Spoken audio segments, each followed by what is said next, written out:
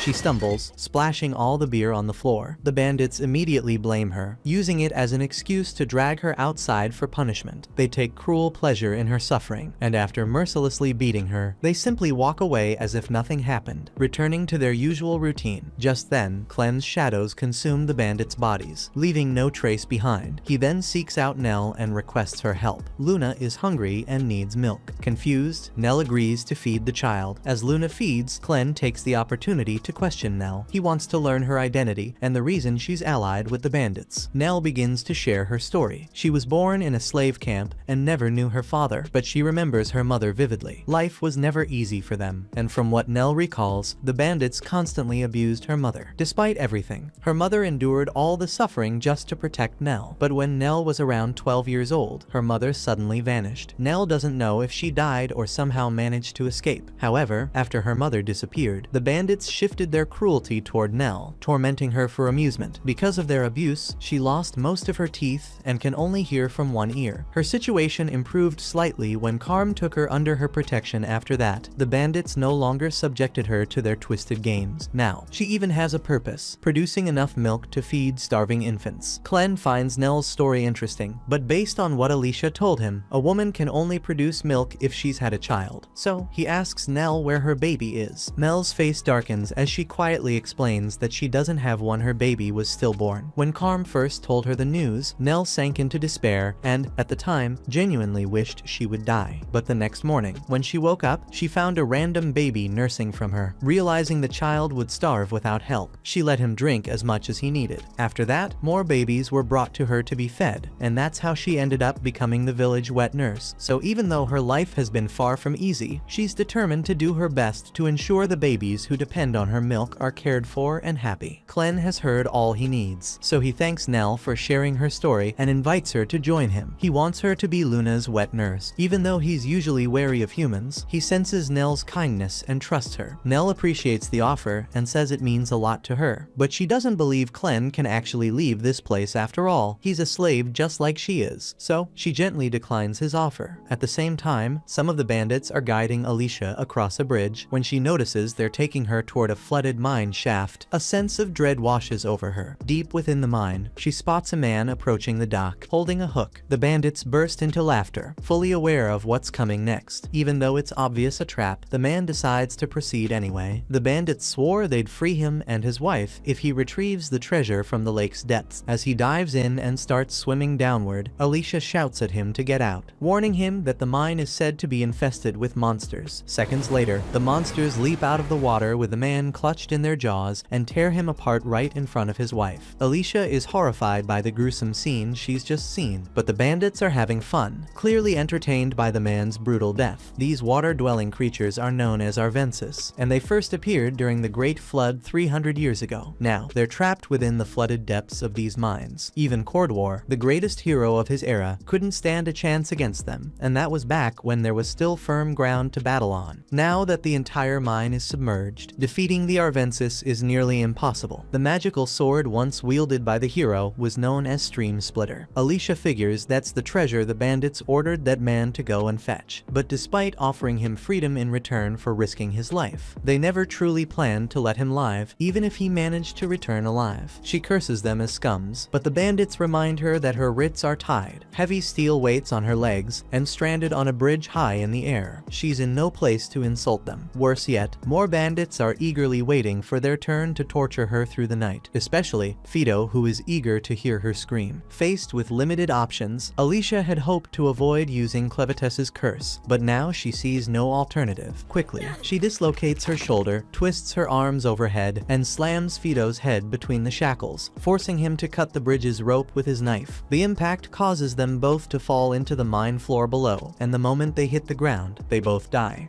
When the bandits see Alicia's corpse below, they begin to panic. They needed her alive to guide them to the 13 lost regalia. Meanwhile, deep in the cave, Alicia awakens, kept alive only by the immortality curse Clevetess placed upon her. Though the curse prevents her from dying, it doesn't heal her wounds. Now, broken and bleeding, she lies completely paralyzed, helpless. Every bone in her body is shattered, and with so much blood lost, escape is impossible on her own. Worse yet, if the bandits discover she's still alive, she'll be in even greater danger. She starts to struggle, trying to move, until the blood leaking from her body floats into the air, and suddenly, Clevitus materializes before her. Alicia is stunned to see him in such a small form, but he explains that it's because he's using the blood magic within her to manifest himself. That same magical blood is what's keeping her immortal body alive. If she loses all of it, she'll die for good. However, Clevitus assures her that as long as she remains valuable to him, he'll replenish all the blood in her body. Once that happens, she should eventually recover from her injuries. Alicia is relieved to hear that, but she quickly realizes that Clevitus still hasn't begun healing her. Curious, she asks what's holding him back. Clevitus replies that he will get to it, but first, he has something to ask her. He explains that he recently found someone ideal to serve as Luna's wet nurse. Despite being a demon, he could clearly see that Nell was being treated poorly here, so he gave her an opportunity to leave and start a better life caring for Luna. However, Nell outright refused. Clevitus asks Alicia if she has any clue why Nell would reject such a good offer. From Alicia's perspective, it's likely because Nell sees him as a slave who couldn't possibly keep his word. Groups like these bandits don't simply let people walk away, and those who do manage to flee usually end up being hunted down. Having grown up in this kind of environment, Nell probably believes that true freedom is completely out of reach for her. Clevitus asks if there's any way to fix the situation, and Alicia believes the simplest solution would be to eliminate all the bandits in the camp. If no one's left to chase after Nell, she'd be far more likely to accept Clevitus's offer. Alicia adds that, given how powerful he is, it should be no problem for him to wipe out the entire group on his own. But Clevitus refuses, saying he can't take that risk. If word got out that he left the mountain, others might see it as a chance to invade his territory while he's away. Instead, he wants Alicia to handle it, pointing out that it would be completely natural for a hero like her to wipe out a bandit group. Alicia starts to object, but Clevitus interrupts and tells her to just get it done, then immediately fills her with blood to heal her body. The bandits eventually descend to the mine's depths in search of Alicia's corpse. However, when they find her, they're terrified to see her body twisted in unnatural, grotesque ways. As every snapped bone realigns and her flesh knits itself back together, she's racked with unbearable pain. Yet, when the transformation is complete, she is fully healed. The bandits can't comprehend how she survived such a deadly fall, but their focus remains on forcing her to lead them to the 13 regalia. They know she's a hero, so they stay wary, yet they believe overwhelming her will be enough. But one impatient bandit rushes ahead, attacking Alicia with a stab to the shoulder.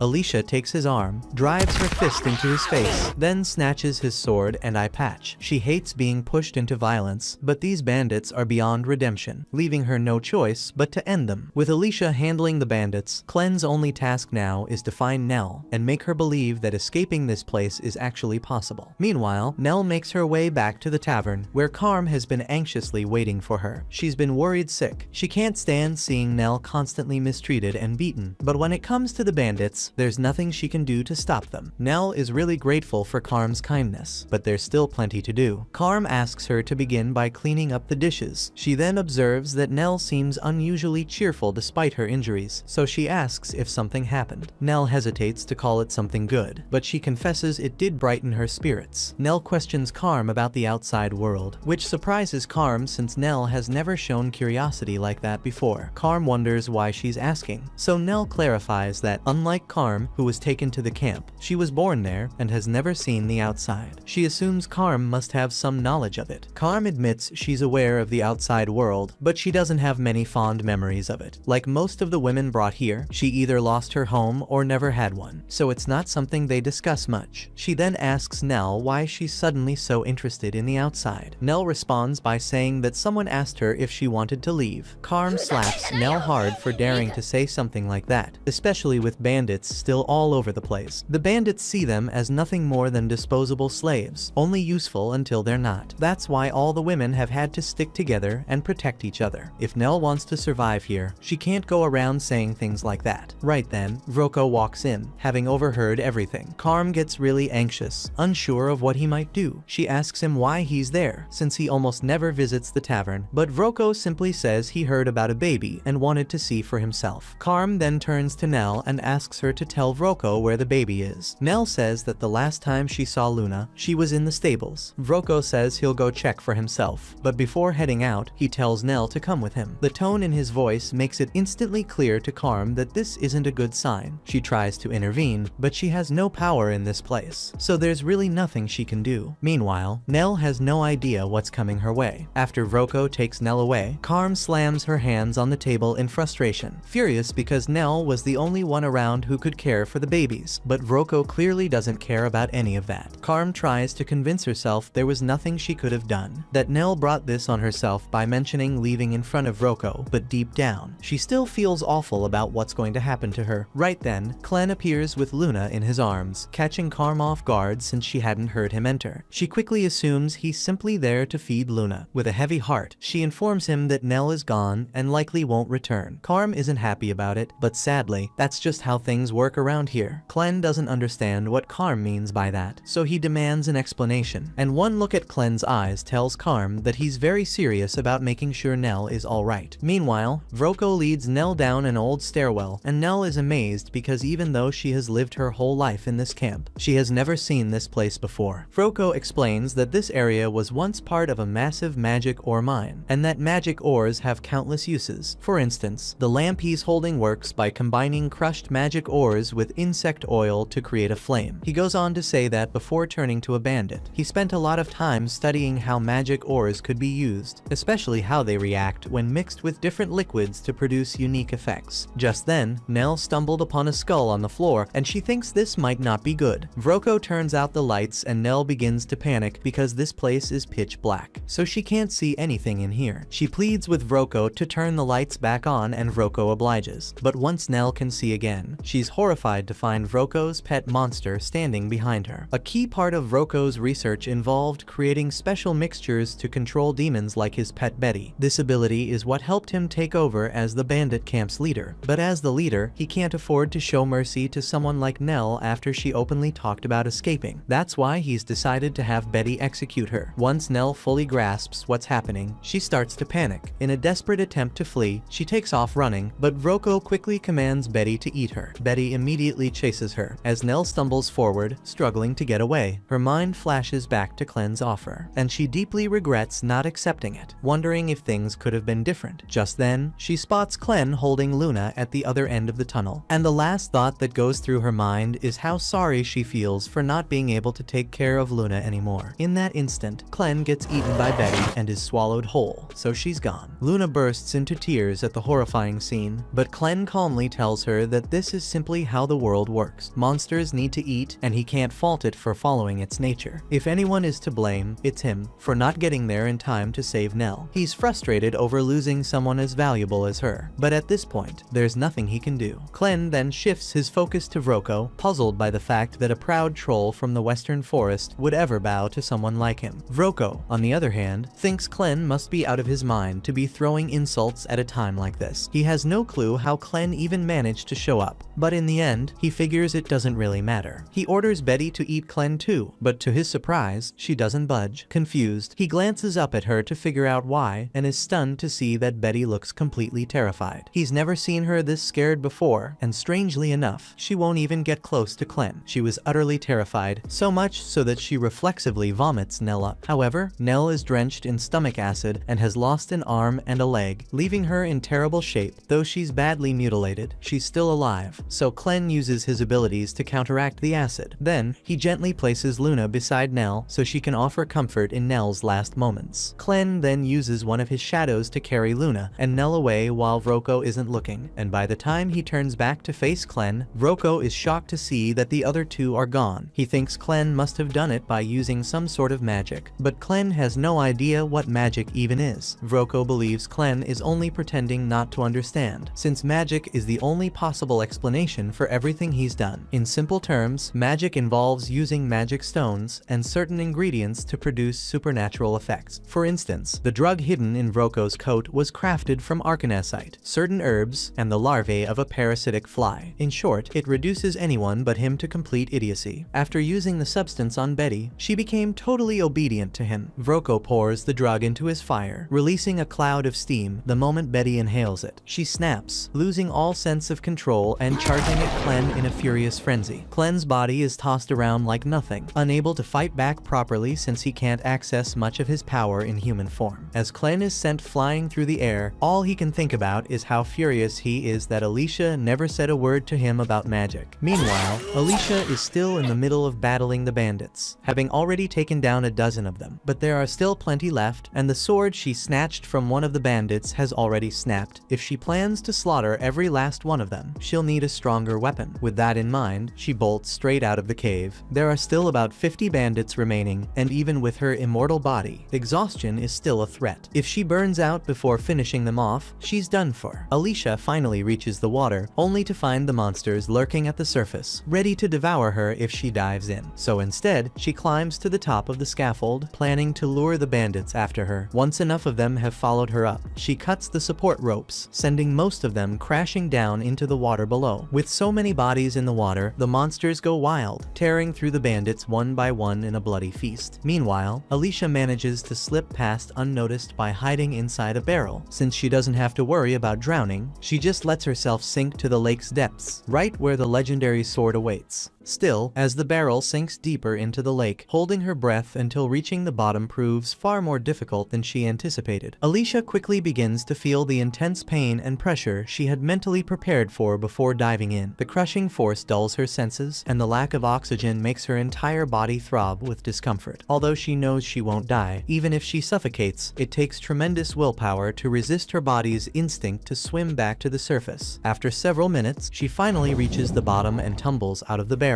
From afar, Alicia catches sight of the red glow of the magic sword and instinctively swims toward it. Even though her body feels unbearably heavy and difficult to move, she's fully aware that claiming the sword will grant her immense power, enough to make returning to the surface effortless. But just as she's about to take hold of the sword, a massive red eye opens before her. It's only then that Alicia understands. She's not standing at the bottom, but on the back of an enormous creature that has become aware of her presence. The colossal beast begins to rise, unleashing a powerful current that hurls her backward. In that moment, Alicia realizes this monster is the very reason the legendary hero was defeated in this place. Still, Alicia quickly refocuses on the sword and makes another attempt to seize it. But before she can fully reach it, the massive creature opens its mouth wide, drawing her in with a powerful suction. She's unable to fight the current, but at the last second, she manages to grasp the sword. Just as the beast devours her, her arm ends up wedged between the creature's jaws. But then she remembers her father's words. He once told her that she had more potential than anyone to awaken the power of the legendary sword, and that made her a truly remarkable hero. Drawing upon every ounce of her strength, Alicia shatters the monster's jaw.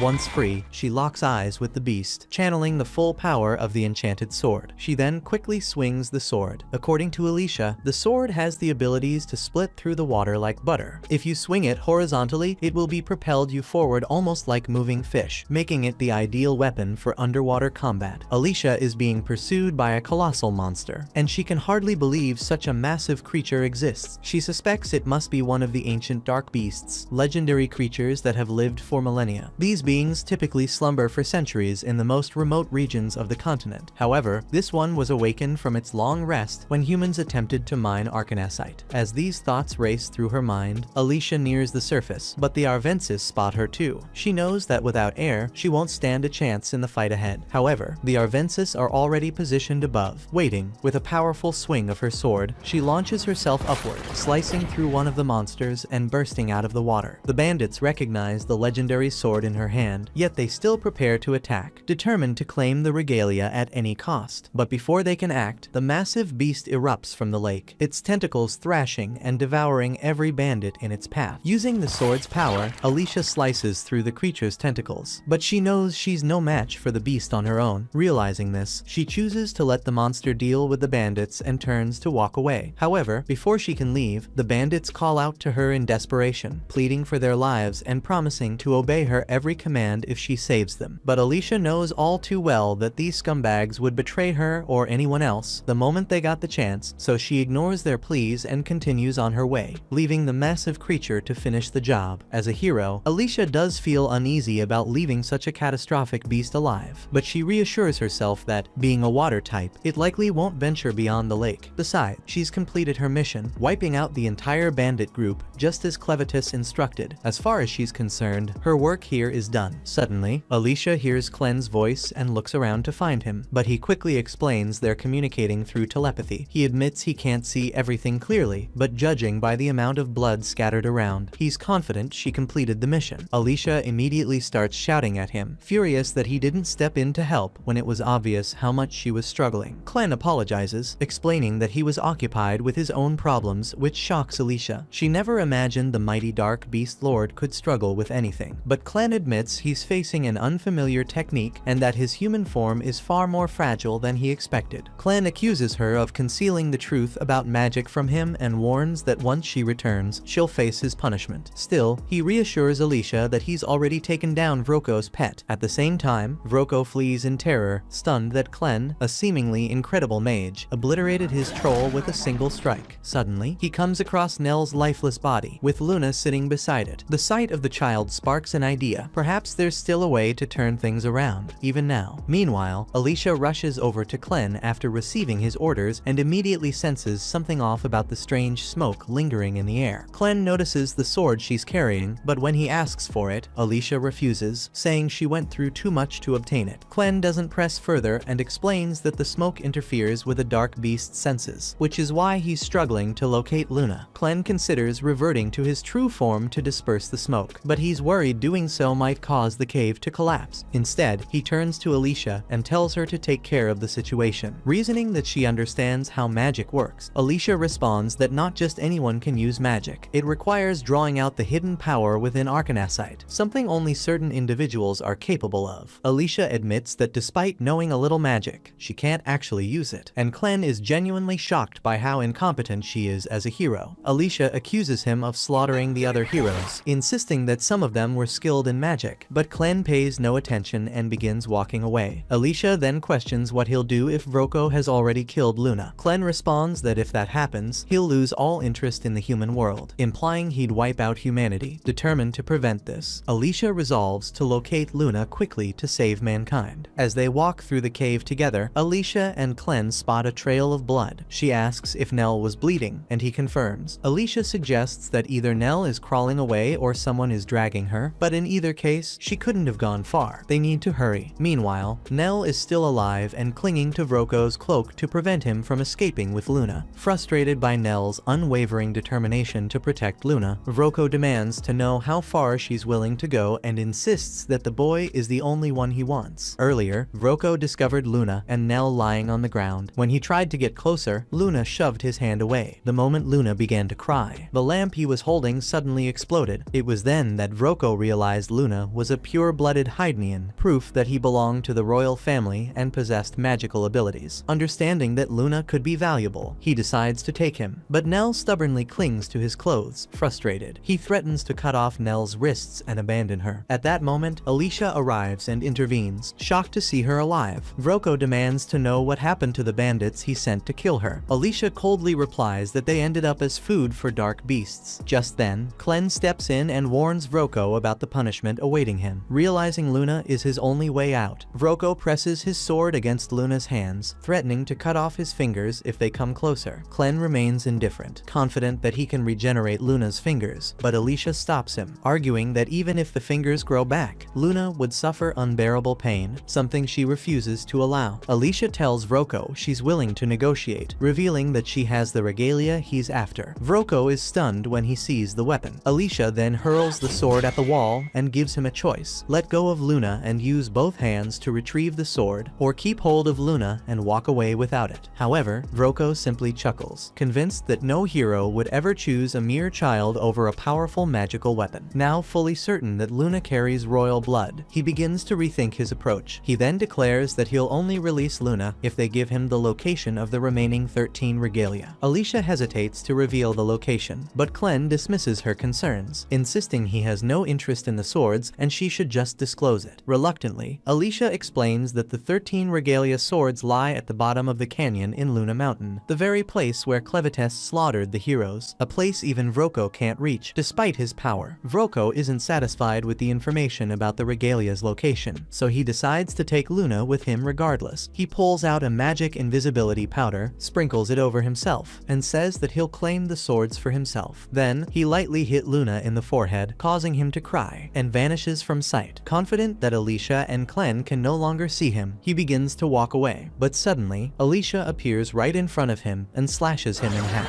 Vroko is stunned, unable to comprehend how she managed to find him. She explains that even though he turned invisible and muted his own presence, she could still hear Luna's cries. Clen retrieves Luna and gently wipes the powder off his body as he gets ready to leave. Alicia then asks what he plans to do with Nell, but Clem says he has no intention of doing anything. Her body is too damaged. While Clem could still heal her, it would require a great deal of effort, and he doesn't believe Nell is worth the trouble. Alicia believes Nell was the one who protected Luna until the very end, and it's thanks to her that they arrived in time before Vroko could escape. Clem reminds her that his magic blood can only be used on one person at a time. If he uses it to save Nell, it could mean Alicia will die. But Alicia doesn't care if she dies again, as long as Clem saves Nell. As a hero, her purpose is to save others. Alicia remembers her father saying something similar when she was younger. Clem draws her blood and infuses it into Nell's body. Shortly after, Nell awakens, stunned to be alive. She asks Clem if he saved her, but he denies it, explaining that Alicia was the one who chose to help. If Nell wants to express gratitude, she should thank Alicia instead. Clem remarks that, despite Alicia's strength, she is still human. However, now that he has returned her mana, she should regain consciousness soon. Moments later, Alicia opens her eyes and instinctively grabs her sword, relieved to find it still by her side. Clem then informs Nell that she has been reborn with a new name, Nelleru. He entrusts Luna to her care, saying she will now accompany them, and this time, Nell eagerly agrees to his offer. The following morning, Clem and Alicia find themselves in a localized town, where he then picks Alicia's sword up and says he's confiscating it because it stands out a little too much. Clem doesn't want to draw any unnecessary attention to them, so he drops it and it sinks into the ground while Alicia whines about it. He tells her to be glad that he isn't throwing it away after all. Nelu returns with a huge load on her back and informs them both that she got everything they're going to be needing for their journey. She even managed to find some really cute clothes for baby Luna. Alicia tells her she did a good job, but what she finds more concerning is the fact that Nelu is carrying all that heavy stuff at once with ease. Nelu tells her that it's fine and her body feels really light, even while she's carrying the supplies. Alicia hears this and is left speechless. She recalls that Nelu lost a large amount of her body, so she's left to wonder whether Clem ended up giving her the body parts of a bodybuilder bandit. Alicia was dead at the time, so she didn't see how Clem fixed up Nelu's body. At this point, Nelu is in such a good mood that she even offers to carry Alicia's sword and armor. It's so cute that she's just trying her best to be useful. However, Alicia tells her that she unfortunately doesn't even have a sword or any armor anymore. Nelu tells her that's not a big deal because she recalls Vroko once telling her that he keeps all his good swords in his desk. Alicia hears that and immediately gets excited. She knows the exact desk Nelu is referring to. She then turns to ask Clem whether she can keep the sword. Clem realizes that she's basically useless to him without a sword anyway, so he lets her have it. And after that, Alicia happily dashes into the woodhouse in search of the sword. While she searches for the sword, Clem and Nelu go for a walk around the area. Ever since the slaves fled, the entire vicinity has been empty, so Clem asks her whether she's going to miss this place. Turns out that Nelu doesn't really have any good memories of this place at all, even though this is where she lived most of her childhood. Still, seeing the place empty makes her feel kind of sad. If only she could have said goodbye to Carm while she had the chance. Just then, this touching moment is interrupted as a short-haired guy swoops in from above and gets ready to deliver a heavy attack on them. Meanwhile, Alicia is raiding Vroko's office searching for the sword. She really hopes no one came to steal it in the midst of all this chaos. Her day only gets better as she finds a pouch full of money. She immediately puts it in her pocket, but things take a weird turn as she finds a woman's leather armor in his drawer. This makes Alicia shudder in disgust as she wonders whether the old man was just a pervert or whether he just used to put it on for roleplay with his wife. She really hopes that isn't the case, so she puts it on, deciding to take it. Even though she can't die, she can still get hurt, and the armor would help prevent that. She continues to look through his drawer until she finds the sword. She draws it and is instantly impressed at how light and balanced it is. But her moment of joy is cut short as Clem comes flying through the wall. After he sits up, he complains about his tiny body because of how light and fragile it is. The short-haired guy drops from the roof and is surprised to see that Clem has others with him. Alicia takes one look at him and can tell he's really strong. He walks up to her and attempts a swift forehand kick, but Alicia dodges it just in time. The guy leaps back and commends her for being fast enough to dodge his kick. He then jumps into the air and hits Alicia with several mid-air strikes, with each attack being more powerful than the last. However, Alicia is still able to use her new sword to block every single attack. The guy then leaps back and uses his wind magic to send Alicia flying. Nelu and Alicia gasp as they see her erupting out of the cabin. Alicia hits the floor hard, but manages to quickly get back up. It's clear that she's struggling to keep up, so the guy tells her that he's not here for her. He's just here for Luna, so he'll be willing to let her walk away from this if she wants. But from the look of things, Alicia doesn't show any signs of backing down. She needs to calculate her next attack carefully. If this doesn't work, she'll have to resort to her stream splitter technique. Her eyes go plain white as she draws her sword. She then charges towards him and unleashes her hidden rising dragon techniques. But right before she can slash his throat, Clem stops her by manipulating her blood. He punches her in the face and tells her to cut it out, after which he explains that this guy over here likely attacked them due to a misunderstanding. He then draws her attention to his knee. If he hadn't stopped Alicia at the moment he did, that kick alone would have ripped her body apart. That said, the guy openly explains that he attacked them because he noticed that Nelu has the scent of a western troll, but she immediately replies, telling him that's probably because she was swallowed by the monster. That aside, the guy was also told that there was a small man among them who was able to control the monster. Back in the cave when he faced the monster's corpse, its arms and legs were torn off. Clem is clearly the little guy among them, so the guy assumes he's the one that controlled and killed the troll monster. Clem hears his deductions but doesn't give a clear answer yet. Instead, he first tells Nelu to take Luna and wait at the entrance of the village. After she's gone, Clem explains to Alicia that this guy over here is a fellow dark beast. He's taken a human form, but it's clear that he's hiding something else. Alicia hears that and is really surprised, but what surprises her even more is the guy is under the effect of a powerful illusion, which prevents even Clem from seeing his true form. Turns out that there's only one being that can use such powerful illusions, the Zaphthier of Phantasms. Our guy over there is shocked as to how Clem knows all of this. He asks who he is. Clem introduces himself by saying he's a lord of dark beasts taking on a human form just like he is. The guy realizes that they have the same goals in mind, so he decides to reveal his true form. Then he turns into a giant falcon with glowing white eyes. His name is Gart, and he's a servant of Lord Zaphthier, the lord of dark beasts of the west. Now that Gart has given his backstory, he asks Clem to show proof of being a dark beast too, but Clem doesn't want to go through the trouble of transforming his entire body, so he just shows him his tail. That should be enough to convince him. After Gart takes his human form back, Alicia noticeably seems to be frozen in fear, as she realizes that there are two dark beasts that casually look and talk like humans. This makes her wonder whether there are any others apart from Clevitas. Was there even a point to all the battles the heroes fought? Clem reads Alicia's mind and tells her to calm down because there aren't that many dark beasts who can take on human form and use human speech. Moreover, the dark beasts usually don't like getting themselves involved with the humans, so they have nothing to worry about. The dark beasts heavily look down on the humans. They even find it kind of embarrassing to speak with them. That fact is why Gart needs an explanation for why Clem is with a hero like Alicia. Heroes are the dark beasts' sworn enemies after all. Clem explains Alicia is a hero, but right now she's his servant. She even has a spell on her that makes her obey no matter what happens. Clem plans on using her as a guide in his attempt to learn the ways of the humans. Nothing more and nothing less. Gart hears this and considers it a rather reasonable explanation, so he accepts it. But then he looks at Clem with a serious gaze in his eyes while he warns him not to get in his way or else he'll kill his servants. Clem tells him he can try if he wants to, but there's no way he's letting that happen. That aside, it's now time for Clem to ask his questions. He previously heard Gart say something about his master thinking about wiping out the entire human race. Clem believes it's quite unlike Zaphthier, especially since he knows Zaphthier is the kind of person who enjoys observing humans for the fun of it. Gart understands her suspicion, so he explains it all started 3 days ago while he was flying through the great western forest. He spotted a pack of dark beasts, but what's odd is the fact one of the pack just randomly vanished. At the time, that was the 9th time a dark beast youngling had vanished for no reason. Most dark beast younglings can't speak, and it's quite common for them to be eaten, so it's very likely that far more of them than he counted have actually vanished. Gart isn't really sure why, but he has a feeling that the humans are behind this. Lord Zaphthier came to the same conclusion. That's why he sent Gart into the human world to investigate, and if necessary, they would need to wipe out the entire human race. Clem hears this and is quite surprised that Zaphthier came to that conclusion before his master did. However, Clem equally suspects that the humans may be taking a lot more than dark beasts from them. He once had a very weird interaction with Karm where he learned that women in that village weren't allowed to give birth, so whenever anyone did, there were these suspicious guys in robes who came into their village to buy the babies. They spoke about the babies having a talent assigned to them. The lady even once saw Master Vroko with them. Even he seemed afraid of their capabilities. In that village, it's against the law to give give birth. Even if you do, your baby will just get sold off for chicken change anyway. So the ladies just try their best not to get pregnant to protect the little pride they have left. Clem considers the fact that there's someone out there buying human babies and someone also kidnapping dark beast younglings. It can't be a coincidence. The ones buying the human babies have to be connected to Vroko somehow. And at the same time, Vroko had a pet troll. Clem presumes the talent they spoke about signifies that there's magic deeply involved in this. Clem asks Alicia whether she has any idea what's going on, but it turns out magic isn't really her strong suit, so she doesn't know anything about it. But to her, it definitely sounds like something they'd do. The wizards, the ones who use magic as a tool for war. Wizards have shown up over the last few years. They entirely changed the ways battles were fought by the ways they use magic to their advantage, and the first person to bring it to the battlefield was General Drell, the Dragon Slayer, the same man who killed Alicia's father. General Drell went up against the army of East Highgate, which was led by a guy named Rod Royce. Rod just received a report that their advanced forces had just been wiped out. He would need at least 50,000 men to stand a chance against Drell's army, but he only had not more than 6,000 men left, meaning their entire force wouldn't even be able to slow them down. But Rod wasn't giving up. He had a plan. His theory was if they can get in from the west gate on the Eslan side, then they would be able to seal the gate and fight even with the 6,000 men they have. However, carrying this plan out would require Haydn's cooperation. He already sent messengers about it, but they haven't gotten any response back. He assumes it's because the situation inside the fortress is very chaotic. There are rumors that Clevites destroyed the castle. If that's true, he assumes General Drell is after the royal family's forge. Without it, he won't be able to create any regalia. Mikkel is worried that if they manage to take the forge, they'll be able to produce as many regalia as they want. Rod explains that the forge of Haydn is the oldest magical artifact, and if magic researchers manage to study it, they could uncover all its secrets, potentially leading to the destruction of every nation. Just then, one of the messengers rides in and informs Rod that the larger east gate has unexpectedly been opened. At that gate, Drell meets up with Maynard, a freak with literal golden eyes. Maynard tells Drell that he's confirmed the death of the king of Haydn. The crown princess has been kept in a safe place. The only problem now is the king's 6-month-old son. That child is the only one who they're certain has royal blood. Rumors say he was taken by a boy with black hair and is now missing. There's no way they can tell if he's alive or dead, but oddly enough, the Ravens just informed him they found a Haydnian baby and his hair color matches that of the baby they're searching for. He believes it's something worth investigating. General Drell hears this and instructs Maynard to start the investigation and be sure to have brought the baby back by the time he arrives in Hydrat. The next morning, Clem and Nelu are seen together at the edge of a forest. Clem has just been served a strange black liquid and looks a bit suspicious, but Nelu tells him it's just coffee. She explains that making coffee isn't easy. It requires getting the beans from Slada, a region beyond the eastern seas. Nelu also mentions that she added plenty of sugar to his cup, hoping it would lift his spirits. Clem goes in for a sip but immediately burns his lips. The coffee is too hot. Frustrated, he realizes he can't drink hot things anywhere because his human tongue is too thin. Luna also wants to take a sip, but Clem pulls the cup away, warning that he'll burn his tongue if he tries. Setting that aside, Nelu asks Clem where Gart went, saying she hasn't seen him around lately. Clem explains that he returned to his kingdom to report everything he's learned about magic and wizards. Clem reassures Nelu not to worry, Gart isn't suspicious of her anymore. A few moments later, the coffee cools down, so he takes a sip and is quite impressed by how good it tastes. Just then, Alicia walks in, informing them both that she had a talk with the merchants in town. It's just like she thought. Haydn has become a total train wreck. She opens up a map and tells them that the neighboring country of Bolate broke past the border and invaded. Haydn is doing their possible best to fight back, but with their king dead and capital destroyed, Alicia doesn't think there'll be a way to stop them. Eslan previously made an attempt to stop them at the border, but turns out that didn't work. Clem is confused as to why Eslan would want to stop them in the first place. Hearing that, Alicia explains that Eslan and Bolate have been at war for ages, but when it comes to magic, Eslan is the weaker side,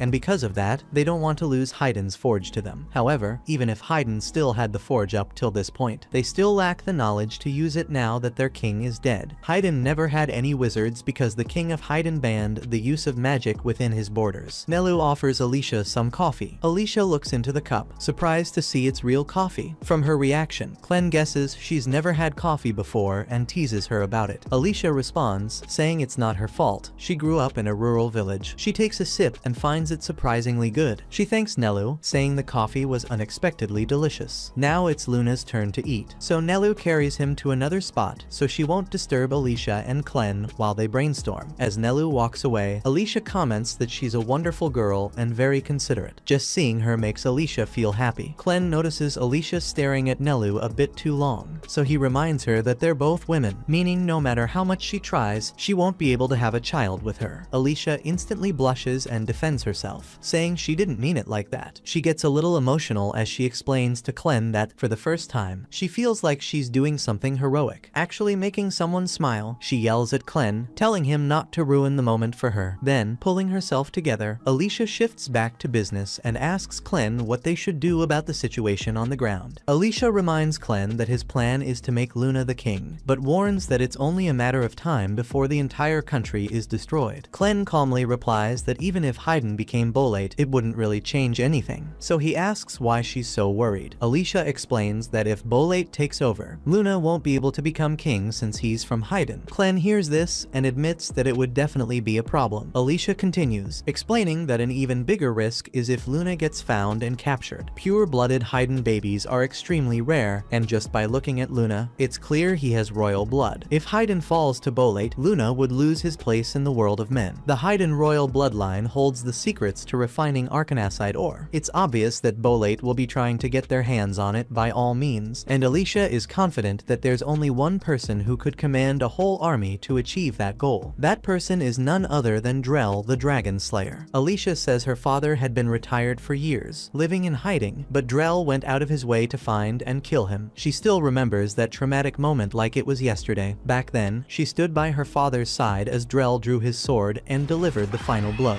Once it was done, Drell had no beef with Alicia, so he simply walked away, overwhelmed by emotion. Alicia was about to charge at Drell, but her father, using the last of his strength, grabbed her hand and warned her not to fight Drell. She'd only end up dead. His final words were that she would become a great hero someday. Then he collapsed to the ground, lifeless. Alicia could do nothing but cry and scream in grief. Back in the present, Alicia tells Clem that if he really wants Luna to live in a world of men, he'll have to drive off the Bolate army and protect Haydn. Clem hears this and says it's a real pain in the neck to have to protect something he'd already decided he would destroy someday. Since Clem is heading out, Alicia wants to go too, but he tells her to stay behind and protect Luna and Nelu. His main reason is that he doesn't want anyone to find out that he, a lord of dark beasts, is working with a human. He can't afford to risk his reputation, so if he's going, he needs a solid reason. Clem figures that if Drell and the other wizards are secretly kidnapping dark beast children, it would make perfect sense for him to confront them. And while he's at it, he also plans to test how strong the wizards really are. Clem knows that Alicia is eager to avenge her father's death, but he tells her to just chill out because she has no role to play here. After all, she promised her dad not to fight Drell under any circumstances. In fact, before her father died, he told her, war goes against the path of the hero. But deep down, Alicia doesn't even see herself as worthy of being called a hero. She sees herself as nothing more than a walking corpse, kept alive by Clem's dark ichor, so she feels it would be reasonable for her to want revenge for her father. However, Clem replies by asking her a simple question: is it up to you to decide whether you're a hero or not? Clem doesn't believe that things such as carrying a sword around or even killing dark beasts instantly makes you a hero. That said, he asks Alicia why she decided to become a hero in the first place. Alicia explains that she became a hero because she wanted to make the world a bigger and better place. Clem hears that and tells Alicia that ever since she met Nelu, her world has already become bigger and better. Alicia hears that and stares at Clem in surprise. He never told Alicia to stop being a hero, but if she wants to give up after everything she's done, he honestly couldn't care less. With that, Clem turns and starts walking toward the forest to confront Drell and the wizards. But before he gets far, Alicia stands up and tells him to be careful out there. He looks at her and lights up his horn, saying he'll be just fine. Clem transforms and takes off, creating a powerful gust of wind that nearly sweeps Luna away, but Nelu catches him just in time. She asks Alicia where Clem went, and Alicia replies that he'll be back soon, whether they want him to or not. Meanwhile, things aren't looking so good for Haydn as their second fortress has just been destroyed by Drell and his army. Rod observes from a distance and is shocked to see that the second fortress wall fell so easily. Mikkel asks him what their next course of action should be, but Rod doesn't say anything. He just starts to ride ahead with his horse. Mikkel follows behind and informs Rod that Drell's army has crossed crossed the border without permission. At the speed they're moving, he's sure they'll reach Hydrat before reinforcements can arrive. But despite the odds, Rod says they still have to try to stop them. He draws their attention to a very wide and shallow river coming up ahead. His plan is to use that crossing to cut the enemy off. At the same time, Alicia and Nelu are walking through the deserted town when they spot one of the surviving bandits getting his butt kicked by the townspeople. Nelu instantly clings to Alicia because she still has some traumatic memories of her past encounters with them. The two of them decide to take a nearby alley to avoid drawing any attention. Just before Alicia and Nelu slip away, the surviving bandit spots Alicia and tells the men beating him that she's the one who unleashed the octopus on their fortress. But when they turn to look, no one's there, so they continue beating him. That same day, the townspeople ended up hanging 9 bandits. Because of that, rumors started to spread. Maybe the story about the giant octopus in the Elba shaft was actually true. And with Clevites attacking Haydn and the Bolade army on the move, things are looking bad. Still, no matter what happens, their top priority is to protect the town at all costs. They plan to arm anyone who can carry a weapon, from the oldest to the youngest. Meanwhile, in front of an inn, Alicia looks back and can tell that everyone in town is on edge, just as she expected. She then calls Nelu's attention and asks her to refer to her by name only and not as hero when they're in public. For now, she thinks it's best to keep her status hidden. After that, they enter a shady-looking inn, and as soon as they step inside, 2 men start questioning Alicia. That's when their mother walks in and tells them to shut up before they wake the baby with all the noise. The 2 dimwits are Phil and Pete. Their mom lashes out at them with some hot insults for treating a customer so poorly, but they point out that Alicia has an eye patch and a sword, which makes her look a bit suspicious. The woman introduces herself as Kari, the owner of the establishment. Just by looking at Luna, Kari can tell he's a pure-blooded Hydanian because of his light pink hair and pointy ears. She asks what they want. Alicia quickly replies that she and Nelu are guards serving an important person, and they're currently protecting the child. Kari hears their story and decides to believe it, assuming the important person they mentioned is someone who fled from Hydrat or something along those lines. Kari honestly doesn't care what their goal is, she just wants them to spend some money at her inn. Alicia says she wants to book a room with a bed safe enough for a child, along with some food. Kari tells her that payment is usually made up front and it'll cost 2 silvers per night, with a minimum stay of 2 nights. Alicia hands over 4 silvers, and once the payment is made, Kari tells them their room is upstairs. Before they head to the room, Kari tells her 2 sons to help Nelu with her luggage, but Nelu insists she can carry it herself. Still, they insist on helping, and the moment Nelu lets go of the luggage, one of them struggles to hold it up because it's way too heavy for him. Phil and Pete help carry their things into the room, and Alicia is honestly quite satisfied with the decor. Before leaving, Kari tells them to just call her if they need anything. With that settled, Alicia and Nelu decide to put Luna to bed, but what they don't know is that Maynard has been watching them through the eyes of his insect minions. Now that he's confirmed Luna's location, he sends out a swarm of insects to capture the child. Meanwhile, Alicia stands by the window, wondering if Clevites has reached the battlefield. She then goes to check on Luna and asks Nelu if he's still asleep. Nelu replies that he'll wake up soon and shows Alicia his mouth. Alicia lights up with joy when she sees he's just gotten his first tooth. At that moment, Kari enters the room and lets them know their meal is ready downstairs. Alicia steps out and Kari points her to where the food is, so she heads over to it. On her way there, she overhears some drunk men say they heard the king of Haydn failed to kill Clevites and ended up getting killed by him. The men feel the heroes weren't doing anything to prevent the king's death. They feel that people these days only want to become heroes because they want the king's regalia. As Alicia goes to pick up her food, she hears every single opinion the citizens have about the heroes. Each insult thrown at her pierces her heart like a dagger, but she has no choice but to endure it. Suddenly, her eyes widen in shock as she senses the presence of a dark beast. That's when a red ball comes flying through the window. Everyone panics, so Pete tries to touch it, but he is instantly flung across the inn as it transforms into a huge centipede. At that moment, Maynard appears at the door and explains that these are bugs from the lands of the dark beasts. He warns everyone not to move too much. If they startle the creature, it'll attack them regardless of his commands. Alicia quickly realizes how bad the situation is and instinctively reaches for her sword, only to remember she left it in her room. Just then, one of the terrified customers panics and jumps out the window to escape. Outside, the man is immediately snatched up by one of the bugs waiting nearby. Turns out there are thousands of them out there. He's lifted into the air and the swarm devours him as a late-night snack. Maynard casually informs everyone about the swarm in case anyone else was thinking of escaping. He also reveals that he had the bugs surround the entire town, making sure no one can get out. Maynard realizes he hasn't given them a proper introduction. He bows while informing them that he's the highest wizard of General Drell's army, and his main reason for barging in like this is to see whether there's a pure-blooded Hydanian baby here or not. Things only get worse as Alicia hears Nelu scream, followed by Luna's cries. Naya, another one of Drell's wizards, had already reached them. Her orders were to come here and apprehend Luna by any means necessary. Nelu is still pinned to the wall by Naya's magic and wonders how Naya even managed to get up here since they're on the second floor. Naya calmly replies that she used her magic axe to fly up. She explains that her power lets her control gravity and also attract or repel anything made of iron. To prove it, she grabs the handle of her axe and flies into the ceiling using her repelling magic. She drops back down and says this power came from a mystic turtle with an iron shell that lives in the east. Even if you strike its shell with a steel sword, the blade will just stick to it and never come off. And if you try using a stone spear, the iron shell will just repel it. Fighting that turtle is a real nightmare. Naya then steps in front of Luna and pulls out what looks like harmless candy, but she explains it's actually mystic medicine that reveals a person's talent. If someone has magic talent, their eyes will change to a distinct color, but if they don't, they'll cough up blood and die. She tries to force it into Luna's mouth, but he struggles to resist. Naya tells him not to fight it so much because the pain won't last long. However, taking the pill means Luna will only survive if royal blood is found in his veins, otherwise he'll die. At this horrific sight, Nelu screams at the top of her lungs, catching Alicia's attention. Alicia immediately runs upstairs to help, but Maynard blocks her path by sending his centipede to stop her. Maynard isn't sure who she is, but since she's protecting the Hydanian baby, he decides she has to be eliminated. Meanwhile, Naya is still trying to force the pill into Luna's mouth, but he refuses to give in. Nelu struggles to break free from the iron restraints, but Naya tells her it's pointless since her iron can stop a charging bull. Hearing that, Nelu gets an adrenaline rush and smashes through the iron restraints, sending them flying through the wall. Maynard hears the loud crash upstairs and wonders if everything is still going as planned, until he sees a shocking sight. Alicia is now standing on top of the centipede, holding its horns and declaring she's not going down so easily. Maynard smirks, saying things just got interesting. With a swift motion, Alicia lands a powerful kick on the centipede, sending it crashing down. That single strike makes Maynard instantly recognize her as a hero. She then rushes upstairs to check on Nelu, but by the time she arrives, Naya is already unconscious on the floor. Luna is safe, and a huge hole gapes in the wall. Alicia asks if Naya was the one who made the hole in the wall, but Nelu explains that all she did was push the bed frames as hard as she could, and the next thing she knew, it looked like this. Alicia is shocked to hear Nelu made such a huge hole, but setting that aside, she tells Nelu they need to leave right away. With all these mages after Luna, they have to protect him until Clen returns. Alicia says to forget their belongings, she only needs her sword. The moment she picks it up, several bugs start surrounding them. Alicia tells Nelu not to worry because she'll handle it, but in order to escape, she asks Nelu to trust her and jump with her. Nelu doesn't have much choice, so she jumps, and as they fall, Alicia unsheathes her sword and slices all the surrounding bugs. Afterward, they run through the alley while the remaining bugs chase after them. Naya regains consciousness and doesn't want them to get away, so as a last-ditch effort, she throws her magic axe at them, but it ends up hitting one of the bugs instead. Realizing she can't get past all these bugs, she decides she'll need Maynard's help to chase them down. Still, Naya can't stop wondering how Nelu was able to break the iron bed barrier with her bare hands. Meanwhile, Alicia believes the bugs won't chase them much farther, since they were probably ordered to surround the inn only. With that in mind, they head into the forest, hoping to make it out of town, but they stop in shock when they see a wall of bugs waiting ahead. Alicia realizes she was naive to think escaping would be so easy. She can't use her dragonfly techniques too many times, so she knows she can't kill them all. In this situation, Nelu asks what they should do, and Alicia replies that the only option is to hide. Luna's safety comes first, so they decide to hide her somewhere the bugs can't reach. They then run in the opposite direction of the swarm. Back at the inn, Naya comes downstairs and apologizes to Maynard for letting them escape. Maynard asks if she at least tested Luna for magic powers, but Naya explains she couldn't because she was stopped by a woman with incredible strength. Maynard doesn't put all the blame on Naya. He also underestimated them. He recognizes Alicia as one of the 13 great heroes. He even recalls being present when General Drell fought and killed her father, so he's certain of it. The hostages overhear and are shocked to learn a hero had been among them all along. Maynard starts feeling excited, because if Alicia is a hero, it wouldn't make sense accounts for her to be traveling with just a normal baby. That means the baby they saw today must be the one with Haydnian blood. Maynard bursts into a wild, insane laughter, saying that torturing them is going to be so much fun. Everyone, including Naya, just stares at him in confusion. After a moment, Maynard calms down and announces that he's going to gather all the townspeople in the main square. Soon, everyone is outside, and the citizens are filled with questions. They can't understand why the Bolate soldiers want them all gathered here. They point out to Maynard that there are only 4 soldiers, while they have an entire town district that could fight back. The citizens are confident they could resist if it came to a fight, but before anything happens, they want to know what Maynard's actual plans for their country are. Maynard becomes excited when he hears how bold they still are. Even so, he decides to respect their request and explain. He begins by saying that none of this would be happening if their king hadn't died in a reckless gamble. Maynard knows the citizens probably see the Bolate soldiers as an invading army, but he insists that isn't true. According to him, they've traveled here to protect the people and their lands. He explains that the Lord of Dark Beasts attacked this nation's capital, and if he comes back, the entire land will fall to the beast's power. Haydn's forces can't stop this threat, which is why Maynard and the other wizards were sent here to do everything they can to protect the human world. He assures them they're not here to steal anything from them. However, the citizens remain unconvinced. They're still surrounded by swarms of flesh-eating bugs, and those same bugs have already killed one of their people. Maynard admits the bugs did kill someone, but calls it an unfortunate accident. This casual remark enrages the citizens, but before tensions rise further, Maynard interrupts. He explains that they followed someone very dangerous to this place. He says, "This person is considered a traitor to Haydn and an enemy to all mankind. For now, she is only being hunted using the insects, so they can't blame him if one of their people was accidentally caught in the crossfire." Still doubtful, the citizens ask who this so-called dangerous criminal is. They suspect she's only a threat to Maynard, not to them, but Maynard insists she is their enemy too. With a twisted look in his eye, he reveals her name, Alicia Glenfall, the one he claims is responsible for all their pain and suffering. Maynard urges them to join forces with him to hunt her down and destroy her. Meanwhile, General Drell and his army are crossing the Haydn River when he suddenly senses another presence nearby and signals his soldiers to stop. He then calls out, ordering the hidden person to show themselves, immediately warning that if they don't, he'll come and find them himself. A bright red aura flares around Drell as he senses someone approaching. Suddenly, Commander Rod appears out of nowhere. He draws his spear and uses his regalia's frost flower technique, freezing the river the instant his blade touches the water. Drell's soldiers, now trapped knee-deep in solid ice, panic and struggle to move, but Drell himself remains completely calm. The Eslan army charges toward them, confident they now hold the upper hand. Mikkel follows close behind Rod, urging his men not to waste this golden opportunity. Drell can't figure out how Rod's soldiers and horses can run so smoothly on the ice, until Rod explains that they're all wearing cleats. Drell's troops have no such gear, making it hard for them to even stay on their feet. Rod believes that with this advantage, his 6,000 soldiers can easily defeat Drell's 50,000. As the battle rages, Rod's army cuts through wave after wave of enemy soldiers in smooth, coordinated strikes. Drell watches and can't help but be impressed by Rod's leadership. He tells Rod that the frost flower regalia spear he wields was once used to defeat a horde of dark beasts that reached the gates of an Eslan city. Drell admires how quickly Rod has mastered its power, but he also knows the spear alone couldn't freeze an entire river at once. He guesses Rod placed wizards upstream to cool the water beforehand. Rod admits the guess is correct, but says it doesn't matter now. If he can take Drell down here, the battle will be over. Drell laughs at Rod's confidence. Rod lunges with a powerful forehand slash, but Drell anticipates the move and counters with a swift underhand strike, sending Rod flying back. Drell is surprised to see him still on his feet after such a blow, refusing to back down. Rod unleashes his vines of ice technique, but Drell dodges at the last moment. The two clash in rapid, relentless exchanges. Drell praises Rod's skill, strength, and flawless strategy, but then shoves him back, saying it still won't be enough to defeat him. In that instant, Drell unleashes his secret technique, channeling fire through his regalia to summon a massive flaming dragon claw. Rod stares in shock, realizing Drell can create physical manifestations with his weapon. But then, Drell unleashes the full power of his regalia, blasting Rod backward. Mikkel realizes his commander needs support, so he calls for soldiers to follow him. Drell explains that by fusing his regalia with the magic dark dragon, he has elevated it beyond the limits of an ordinary blade. With a single sweep, he wipes out everyone approaching. Rod realizes even Drell's own soldiers were caught caught in the attack. Drell then declares that anyone too weak to survive such a strike has no right to live any longer. Rod, wounded and lying on the ground, listens to Drell speak and realizes he's sounding like a madman. He asks what Drell hopes to achieve with all this. Drell turns, his eyes cold, and says his goal is nothing less than the destruction of every hero in the land. Drell feels there's no point in keeping a tradition alive that's impossible to fulfill. Because of this tradition, people often challenge unbeatable dark beast lords, fully aware they can't win. He believes that blindly trusting such legends is what caused so many deaths over the centuries. Now, Drell has decided to end it once and for all. He turns away from Rod, saying he won't kill him this time, only because the battle was entertaining. Too injured to fight, Rod can only watch in shock as Drell walks away. But just as Drell is about to cross, a sudden crash shakes the ground, sending ice and smoke flying into the air. As the smoke clears, Clevites, the Lord of Beasts, stands before General Drell. Everyone who sees him freezes in shock. Clevites speaks, asking if this is the Drell everyone has been talking about. Rod and the others can't believe the Lord of Beasts is casually speaking their language. Clevites lets out a deafening roar, the sheer force nearly knocking everyone off their feet. Drell tenses but hides his fear, drawing his sword in preparation for battle. Before they can clash, Clevites asks where the magic they use comes from. He explains that someone has been kidnapping both human and dark beast younglings, and that Drell's magic might be connected. Drell doubts the Lord of Beasts would travel all this way just to ask about that. Surely he must have more important matters. Clevites replies that as Lord of the Dark Beasts, it is his duty to respond to threats in his territory. Anyone who crosses him will die by his claws, just like the King of Hyden did. Drell protests, arguing that he disagrees with the laws of the Dark Beasts. This angers Clevites, who decides to end things. He stabs Drell with his tail, lifting him in the air. Even stab, he laughs uncontrollably. After a few seconds, Drell calms down, saying he always expected Clevites to stab him, even after the attack on Hyden Castle. That's why he prepared a spell strong enough to seal Clevites. Drell's body glows with an ominous red aura as he unleashes his dark ichor technique, causing his own body to explode. His blood wraps around Clevites, trapping him inside a sphere of dark blood. Not long after, Drell emerges from his sword, announcing that he has abandoned his human body, becoming a full-fledged sword. He sacrificed his flesh to forge this prison of dark ichor, strong enough that even a Lord of Dark Beasts likely cannot escape. Calmly, General Drell walks away, instructing his remaining soldiers to follow him. Meanwhile, Alicia and Nelu travel through the forest, leaving the town behind. What they don't realize is that the townspeople are right behind them, heavily armed and hunting them down. A few minutes later, the townspeople corner Alicia and Nelu inside an old cabin. Phil leads the angry group, holding fire torches as they shout for Alicia to come out, saying they know she's inside, so hiding is pointless. Alicia and Nelu stay hidden, unsure of what to do. Phil keeps yelling, blaming her for all the misfortune that struck their town. Speaking for everyone, he declares that they've always hated the so-called heroes, because heroes never actually do any real work. All they do is kill a dark beast once in a while, and people act like it's something amazing. Nelu tries to encourage Alicia, reminding her she's special because she saved both her and Luna's lives. But Alicia just tells her to step away from the window, insisting the most important thing right now is keeping her and Luna safe. Alicia admits she expected something like this might happen, especially since they couldn't leave town. What she didn't expect was for the townspeople to find them this quickly. She considers running since Maynard still hasn't caught up to them yet, but realizes it won't help because they have nowhere left to hide. Phil grows impatient and raises his torch, ready to throw it at the cabin. But before he can, his brother stops him, because their mom and dad have just arrived and they look furious. Mark, their father, scolds them harshly, reminding them that their forefathers built this water wheel over 200 years ago, and he won't let them burn it down. Phil argues back, but Mark smacks him on the head